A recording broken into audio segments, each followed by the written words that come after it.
Hari ini kita akan melihat bagaimana Sam meluruskan paradigma yang bengkok dari penanya Muslim ini tentang mengapa Allah dipanggil sebagai Bapa.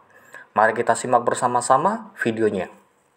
You know, we don't say God is the Father, even though He made them in a sense He would be. No, but even that, why not? Their progenitor. Why wouldn't you say He's the Father when the Bible says Adam's the son of God? Because it says that He is unlike anything we can imagine. So if you're imagining things in terms of biology in the way that we conceive, it's not the same thing. It would be like swapping the definition in the argument. No, but you beg the question, friend. You assume that the only way, you actually made the chronic argument. This is why I'm questioning. So you're begging question because you're making the chronic argument. Why do you assume that the only way God can be a father if it's through a biological procreative sense? That's what I'm challenging. That's the only sense we're familiar with. If you were in any other Unless way, God tells you there's another sense that He can be a father, even though it's not physical, sexual, biological. So this again begs the question, because you're assuming the Quran is right, whereas in the previous scriptures, God is a father to Adam. He is a father of the angels. He's the father of all human races. He's the father of Israel. He's the father of Jesus. And yet He's not a sexual being. He's not a physical being. He's not a biological being. So when you say this is the only sense you know, God says no, there are other senses. In fact, the Quran itself proves there are other senses. I'll give you an example what I mean.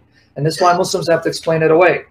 In chapter 43, verses 3 and 4, chapter 43, verses 3 and 4, it says, and this is a Quran in Arabic, and it is in the mother of the book, al-Kitab, mother of the book. This Quran is in the mother of the book. There's a mother of the book in heaven that's with us. It goes, the mother book that's with us. What mother of the book can be with Allah? Remember, the only frame of reference you and I have, biological, right? So if I'm thinking mother, that means biological. So if I want to be consistent, so there is a living mother that gets pregnant and gives birth to books? Well, of course, I know it's a different sense. Certainly it must be. Okay, so why does God have to be my father in a biological sense? Why not in a different sense? Well, then in the case of Jesus, I guess you're saying that He was partly in a biological sense, because if it only weren't his a human biological side. sense, there would be no Mary involved. No, see, only in the human side does He have a mother, but as God is His father and He has no mother. In other words, Jesus as God has a father, no mother. Jesus as man has a mother, no father. Yes, right. Say it again. You like hearing the words. No, because I'm seeing the Spirit is working in you. That's why I'm rejoicing, because my goal is not just to refute people. I'll refute people who come and mock and attack and insult. But if someone is seeking, that's the goal. I want to help them on their journey. You go, yes, I'm right. Exactly. Being divine on His divine side, God is His father, He has no mother. Being human on His human side, He has a mother, no father. That's what makes Jesus beautiful. In relation to the two natures, as man, He has a mother, no father. But in His divine nature, as the Word who comes from God, God is His father, He has no mother.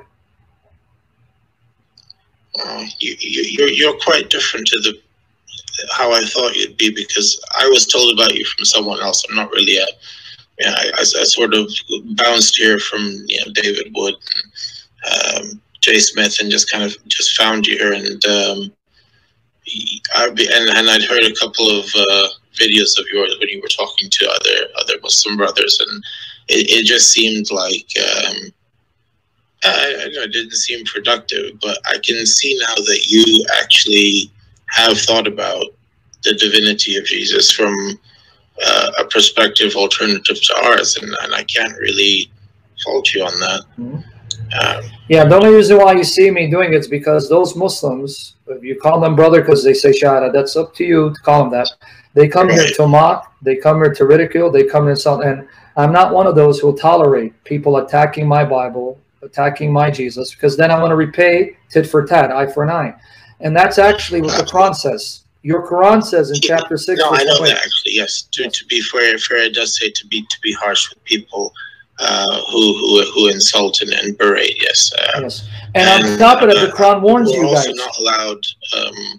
We're also not allowed actually to insult the gods of other yes, people. So that's the verse. Yes. Yeah, so the brothers should not be doing that. It's and they do it anyway. Yeah. Like one guy's insulted. It's actually been quite a pleasure talking to you. All right. Call me back if you have more questions about the Trinity divinity. But like I said, ignore my harsh tone with the Muslims, because I'm being honest. They deserve it when they insult. If they don't insult, look how you are. You're respectful. I showed you respect because that's my goal. No, you have, certainly. Yes, you have. I can't argue that. And obviously, because I've got a third perspective going here, the biological one, I need to go back and try to find the consistency, because we want our thoughts to be consistent, obviously. Yes. And don't read modern views into an ancient book if that ancient book's not compatible with those modern views. Let's let those books be what they are, say what they say, in the context in which they say it. Fair point. All right, thank you, sir. God be with you. May Jesus guide you, my friend. Take care. God be with you. Bye. Bye-bye.